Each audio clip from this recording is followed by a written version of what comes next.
Kā es salikošu matus? Nu, vai tur būs elektrība? Nu, sliktākajā gadījumā es varu iet uz backstage un paprasīt DJam pagarinātāju. Nu, kāpēc gan ne? Man nepatīk atstāt savus mājas.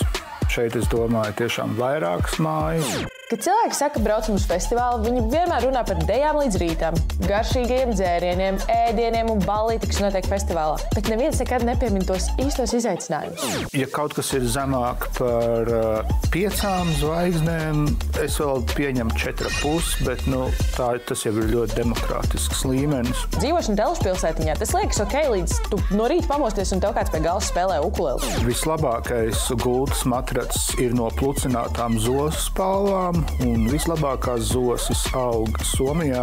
Es pētīju Google Maps, salīdzināju saulaika leņķus, es pat kļuvu par tādu improvizētu meteoroloģu. Jo, ja tu 7 no rīta nonāc saules gaismā, tu cepies kā burrito savā guļammaisā.